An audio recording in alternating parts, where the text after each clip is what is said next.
अस्सलाम वालेकुम। उम्मीद है कि आप सब लोग खैरियत से होंगे। आज हम एक गुमशुदा औरत के केस के बारे में बात करने वाले हैं। इस केस में एक ऐसा ट्विस्ट आया कि जिसकी वजह से पुलिस भी हैरान रह गई कि वो इस केस के बारे में क्या सोचें। कहानी की तरफ बढ़ने से पहले हमारे चैनल को सब्सक्राइब करें और इस वीडियो को लाइक करें। तो आइए चलते हैं आज की हमारी कहानी की तरफ। जून 2020 में जब पूरी दुनिया कोविड-19 वायरस की वजह से परेशान थी और पूरी दुनिया में तकरीबन सभी लोगों का घर से बाहर निकलना बहुत ही दुश्वार था, और इसी दौरान 54 इयर्स ओल्ड सॉन्ड्रा ह्यूज यही बात सोच रही थी कि इस तरह ज़िंदगी गुजारना बहुत ही ज़्यादा मुश्किल था, क्योंकि इसने जैसा सोचा था इसकी लाइफ वैसा नहीं चल रही थी। इसकी 2 दफ़ा शादी हुई थी और ये दोनों शादियां डिवोर्स पर ख़त्म हुई। जब ये जवान थी तो इसे घूमने का बहुत ज़्यादा शौक था। ये अलग अलग जगहों पर जाती और इस तरह ही इसने अपनी ज़िंदगी गुजारी। और प्रोफेशन से वो एक अकाउंटेंट थी और इसके साथ साथ इसने कॉलेज में विल्डरनेस सर्वाइवर की स्टडी भी की थी, जिसमें वो बहुत ज़्यादा माहिर थी और इसे ये बहुत ज़्यादा पसंद था। और इसने ये सोचा था कि एक दिन वो पार्क रेंजर बनेगी। तो जैसे जैसे लाइफ चलती रही ये पार्क रेंजर नहीं बनी, बल्कि ये एक अकाउंटेंट बनी। और इस तरह 30 साल बाद अब ये इस जगह थी। ताहम इसी साल जून में कोविड-19 के क्वारंटीन ने इसकी और बाकी लोगों की ज़िंदगी को रोक दिया था, और सोंड्रा ने इस चीज़ को अपने लिए एक मौका समझा कि वो अपनी ज़िंदगी एक आउटडोर सर्वाइवलिस्ट के तौर पर गुजार सके। और इस तरह सोंड्रा मडेरा काउंटी कैलिफोर्निया में शिफ्ट हो गई।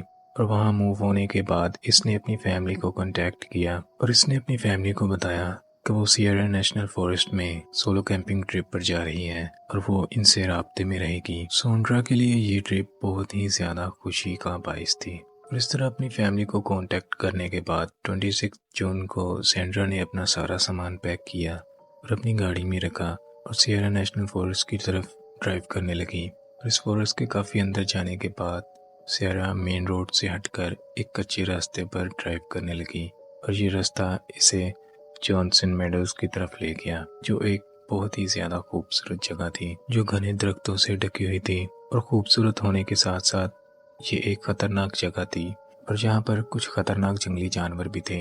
लेकिन सोंड्रा बिल्कुल तैयार थी और वो एक सर्वाइवल एक्सपर्ट थी और इसके पास सर्वाइवल के लिए सारा सामान था। सोंड्रा ने इस कच्चे रोड पर अपनी कार एक साइड पर पार्क की क्योंकि रास्ता ब्लॉक ना हो, और इसने कार से अपना सारा सामान इकट्ठा किया और अपने कंधे पर बैग उठाया और वो जॉनसन मेडोज की तरफ चलने लगी और अपना कैंप लगाने के लिए एक अच्छी सी जगह तलाश करने लगी। इसके तकरीबन 6 दिन बाद 2 जुलाई को कुछ हाइकर्स घने दरख्तों की कतारों में से निकले और जॉनसन मेडोज के दरमियान में चलने लगे। और जब चलते चलते ये आगे बढ़े तो इन्होंने देखा सामने एक टेंट लगा हुआ था और इन्होंने सोचा कि शायद यहाँ कोई कैंपिंग कर रहा है। और ये कोई हैरानी की बात नहीं थी, क्योंकि ये सब आम था। अक्सर वहाँ लोग कैंपिंग के लिए आते थे और ये हाइकर्स इस शख्स को परेशान नहीं करना चाहते थे, इसलिए वो इसके कैंप से दूर होकर गुजर रहे थे। जैसे ही वो गुजर रहे थे तो इनकी नज़र कैंप की तरफ पड़ी तो इन्होंने देखा कि कैंप का मालिक शायद इस टेंट को यहाँ पर छोड़कर चला गया। इन्होंने नज़दीक जाकर देखने का फैसला किया। जब इन्होंने इस कैंप के नज़दीक जाकर देखा तो उन्होंने देखा कि कैंप साइट पर सारा सामान बिखरा पड़ा था। उसे लग रहा था कि जैसे यहाँ से कोई तूफान गुजरा हो। और इन्होंने देखा कि वहाँ पर एक बैकपैक पड़ा था जिसका सारा सामान बाहर बिखरा पड़ा हुआ था, कि जैसे किसी ने सारा सामान बाहर निकाल कर फेंका, जिसमें गैर इस्तेमाल शुदा खाने का सामान और डॉक्यूमेंट्स पड़े हुए थे। हाइकर्स को ये बिल्कुल नहीं पता था कि वो इसके बारे में क्या सोचे, कि क्या इस शख्स ने खुद ही अपना सारा सामान ऐसे फेंक दिया या किसी जानवर ने ये सब किया। लेकिन हाइकर्स ने एहतियातन इस कैंप साइट को मैप पर मार्क किया और वहां से चले गए। इन हाइकर्स ने वहां से जाने के बाद मडेरा काउंटी में पुलिस को कॉल की और इनको इस कैंप साइट के बारे में बताया। इसी दिन कुछ देर के बाद जब कुछ पुलिस वाले इस कैंप साइट पर पहुंचे और पुलिस ने इस कैंप साइट को देखा जो बहुत बुरी हालत में थी। इन्होंने पूरी कैंप साइट को सर्च किया और इन्हें कुछ आईडीज मिली जिस पर सोंड्रा का नाम था। पुलिस ने वहां से वापस जाकर सोंड्रा की फैमिली से राब्ता किया कि शायद इसकी फैमिली को पता हो कि सोंड्रा ने कैंप साइट इस तरह क्यों छोड़ी थी। लेकिन ये सुनते ही सोंड्रा की फैमिली एकदम परेशान हो गई। इन्होंने पुलिस को बताया कि 26 जून से इनका सोंड्रा से कोई राब्ता नहीं हुआ और वो परेशान थे।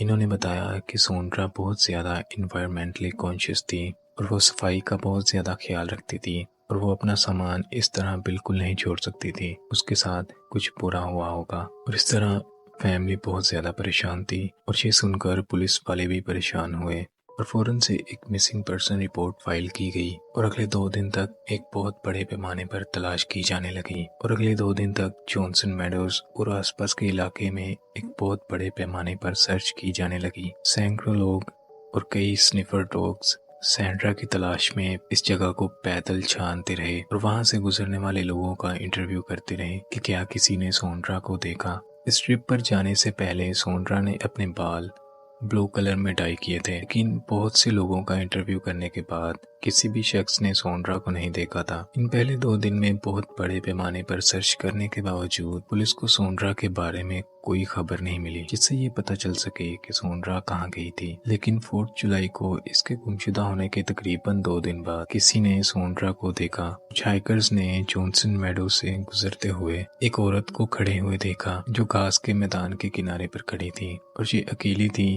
और इसके पास कोई सामान नहीं था और ये नंगे पांव थी। इसने ब्लैक कलर की टी शर्ट पहनी हुई थी और ब्लू जीन्स और इसके चेहरे पर जख्म थे। और जब ये हाइकर्स इसके पास से गुजर रहे थे तो इन्हें ऐसा लगा कि ये किसी चीज का इंतजार कर रही थी। इन्होंने देखा कि वो किसी सोच में थी और इन्हें ऐसा लगा कि जैसे इसे किसी मदद की जरूरत नहीं थी, इसलिए इन्होंने इसे परेशान नहीं किया और वहां से चले गए। और इसके बाद जब ये हाइकर्स वहां से बाहर निकले और इन्होंने पार्किंग लॉट में सैंड्रा के गुमशुदगी के पोस्टर्स देखे और जब इन्होंने पोस्टर्स में सैंड्रा की पिक्चर देखी और इन्होंने इसके नीले बाल देखते ही फौरन से पहचान लिया और इन्होंने कहा कि ये तो वही औरत है जो नंगे पांव मेडोज में खड़ी थी। इन्होंने फौरन से पुलिस को कॉल की और ये खबर सुनते ही पुलिस फौरन से इस जगह पर पहुंची जहां पर हाइकर्स ने सैंड्रा को देखा था, लेकिन पुलिस को वहां सोनरा का कोई निशान नहीं मिला। अगले दिन 5 जुलाई को पुलिस को सोनरा की कार मिली, लेकिन सोनरा वहां नहीं थी। इसकी कार इसके कैंप साइट से तकरीबन 5 मील दूर जॉनसन मेडोज में एक खाई में गिरी मिली। इसकी कार के डैमेज को देखते हुए पुलिस ने ये सोचा कि इसकी कार किसी दरख्त के साथ टकराई और नीचे खाई में गिर गई। कार में किसी किस्म के कोई खून के निशान नहीं थे, इसलिए ये चीज साफ नहीं थी कि क्या सोनरा को फिजिकली कोई चोट आई थी कि नहीं। लेकिन इसकी कार की हालत को देखकर पुलिस को यही ख्याल आया कि इसकी कार की हालत ऐसी थी कि जैसे इसकी कैंप साइट की थी। इसकी कार से इसका सारा पर्सनल सामान बाहर बिखरा हुआ पड़ा था कि जैसे कोई किसी चीज की तलाश कर रहा था। जैसे जैसे वो तलाश कर रहा था इसका सामान उठाकर बाहर फेंक रहा था। पुलिस को लगा कि शायद इस एक्सीडेंट की वजह से सोनरा का सेन सही से काम नहीं कर रहा था। शायद उसे चोट आई थी जिसकी वजह से वो इस तरह से बिहेव कर रही थी। शायद वो ही कोई चीज तलाश करने की कोशिश कर रही थी और इस कार की तरफ आई हो और इस तरह से सारा सामान बिखेर दिया। इस तरह पुलिस ने इसकी कार इसी खाई में रहने दी कि शायद सोनरा जिस चीज की तलाश कर रही है शायद वो दोबारा इस चीज के लिए वापस आए। और इन्होंने इसकी कार की खिड़की पर एक नोट लिखकर चिपका दिया जिस पर लिखा था कि सोनरा हम तुम्हें तलाश करने की कोशिश कर रहे हैं और इस नंबर पर राब्ता करो। अगले कुछ दिनों तक सोनरा की तलाश इस एरिया में की गई जहां पर इसकी कार मिली थी, लेकिन पुलिस को इसके बारे में कुछ पता नहीं चला। 27 जुलाई की शाम को सर्चेस की एक टीम सैंड्रा की कार मिलने के तकरीबन एक हफ्ते बाद सैंड्रा की कार से तकरीबन 3 मील दूर जंगल में एक लेक जिसका नाम स्पॉटेड लेक था इसके साथ साथ चल रहे थे। इस जगह पर पहुंचना बहुत ज्यादा मुश्किल था क्योंकि इस जगह पर कोई रोड या कोई रास्ता नहीं आता था। इन्होंने देखा कि जमीन पर एक स्लीपिंग बैग पड़ा हुआ था। देखकर ऐसा लगा कि ये हाल ही में किसी ने इस्तेमाल किया हो और ये स्लीपिंग बैग सोनरा का था। जैसे ही इन्होंने बाकी की सर्चेस को बुलाया और इस इलाके की तलाश की, लेकिन एक बार फिर इन्हें सोनरा का किसी किस्म का कोई निशान नहीं मिला। ये सब देखकर पुलिस बहुत ज्यादा हैरान हुई कि पहले इसकी कैंप साइट, फिर इसकी कार और अब इसका स्लीपिंग बैग बिल्कुल सीधी लाइन में थे जो साउथ से नॉर्थ की तरफ जा रही थी। ये ऐसा था कि जैसे सोनरा अपने गुम होने के दिन से लेकर अब तक एक सीधी लाइन में आहिस्ता आहिस्ता चल रही थी और वो भी नंगे पांव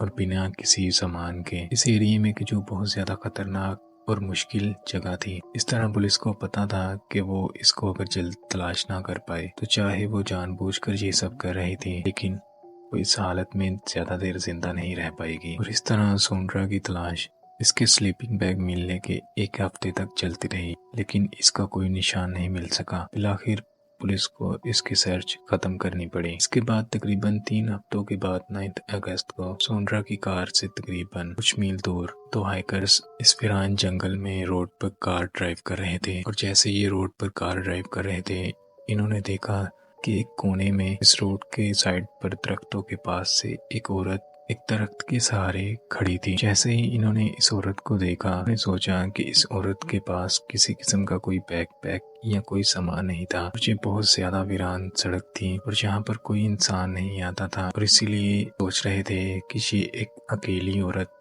इस जगह पर क्या कर रही है। इन्होंने सोचा कि शायद इस औरत को मदद की जरूरत हो, इसलिए इन्होंने कार इसके पास जाकर रोकी। इन्होंने अपनी गाड़ी का शीशा नीचे किया और सोंड्रा को आवाज देते रहे और इसकी तवज्जो हासिल करने की बहुत कोशिश की। हालांकि वो इनसे तकरीबन 10-15 फीट की दूरी में थी, उनकी तरफ बिल्कुल तवज्जो नहीं दे रही थी। कुछ देर सोंड्रा को आवाज देने के बाद हंटर्स ने सोचा कि शायद ये औरत किसी वजह से इस जगह पर खड़ी है और हम इस औरत को नहीं जानते। इसको देखकर ऐसा नहीं लग रहा कि जैसे वो किसी परेशानी में है, शायद इसको किसी मदद की जरूरत है। ये सोचकर वो हंटर्स वहां से चले गए। वहां से जाने के बाद जब इन्होंने सोंड्रा का मिसिंग पर्सन पोस्टर देखा, तो ये देखकर वो बहुत ज्यादा हैरान हुए। ये तो वही औरत है जो हमने जंगल में देखी थी। ये देखकर इन्होंने पुलिस को कॉल की और इन्हें सोंड्रा के बारे में बताया। इन्होंने बताया कि सोंड्रा पोस्टर में जो पिक्चर थी, इस पिक्चर से सोंड्रा कमजोर थी और इसने ओवरऑल और फूलों वाली टी शर्ट पहनी हुई थी, जो पुलिस के लिए काफी इंटरेस्टिंग था, क्योंकि जब पिछली दफा सोंड्रा को हाइकर्स ने देखा था तो इसने ब्लैक टी शर्ट और ब्लू जीन्स पहनी थी। इसका मतलब कि सोंड्रा ने अपने कपड़े चेंज किए थे और इस चीज की कोई सेंस नहीं थी और इस चीज का कोई मतलब नहीं बन रहा था, क्योंकि सोंड्रा का सारा सामान इसकी कैंप साइट और कार में ही था और इसके पास कोई सामान नहीं था। लेकिन इसके बावजूद पुलिस इस जगह पर गई जहाँ पर हंटर्स ने सोंड्रा को देखा था। पहले की तरह सोंड्रा वहाँ पर मौजूद नहीं थे और ना ही वहाँ पर सोंड्रा का किसी किस्म का कोई निशान था। इसके बाद सोंड्रा की फैमिली ने और पुलिस ने इस हकीकत को तस्लीम कर लिया कि शायद वो सोंड्रा को इसके बाद कभी नहीं देखेंगे। लेकिन 1 साल बाद जुलाई 21, 2021 जेक और इसकी वाइफ और इसके 3 बच्चे जेक की ऑफ-रोडिंग कार में सियरा नेशनल फॉरेस्ट में शटाई माउंटेन पीक की तरफ जा रहे थे, जो कि जॉनसन मेडो से तकरीबन 5 मील के फासले पर मौजूद है, जहां सोंड्रा की कैंप साइट मिली थी। इस तरह वो जंगल में कच्चे रोड पर शटाई पीक की तरफ कार ड्राइव कर रहे थे और जब इन्होंने तकरीबन आधा रास्ता तय किया तो कार में बैठे जेक के बच्चे कहने लगे कि हमें भूख लगी है।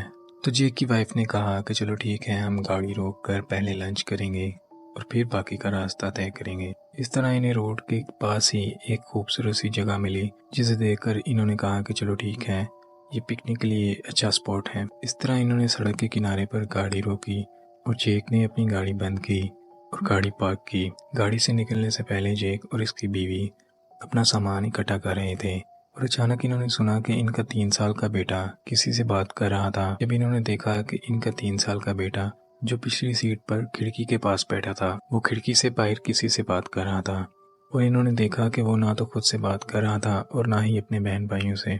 वो खुली खिड़की से बाहर किसी से गहरी बातचीत कर रहा था। जब इन्होंने रोड की इस जानिब देखा जिस तरफ इनका बेटा देख रहा था और बात कर रहा था, तो इन्हें कोई भी नजर नहीं आया। इस तरह जेक की वाइफ विक्टोरिया ने अपने बेटे से पूछा कि बेटा तुम किससे बात कर रहे हो, और जो इसके बेटे ने इसे बताया, ये सुनकर विक्टोरिया के रोंगटे खड़े हो गए और अगले कुछ मिनटों तक जो कुछ हुआ वो इतना अजीब था कि वो अब शटाई माउंटेन पीक पर नहीं जाएंगे, बल्कि वो वहां से भाग के और घर वापस चले गए। और इस रात विक्टोरिया ने इसके बेटे ने जो कुछ भी कहा, इस रात विक्टोरिया ने इनके साथ जंगल में जो कुछ भी वाकया पेश आया और इसके बेटे ने जो कुछ भी कहा, सब फेसबुक पर पोस्ट किया। और इसी रात इसकी फेसबुक की पोस्ट देखकर मरीरा काउंटी पुलिस ने विक्टोरिया को फेसबुक पर मैसेज किया कि हमने आपकी फेसबुक पोस्ट देखी, क्या हम आपसे और आपके बेटे से बात कर सकते हैं। और अगले दिन पुलिस इस फैमिली से मिली और इस बच्चे से बातचीत करने के बाद पुलिस भी बहुत ज्यादा हैरान रह गई।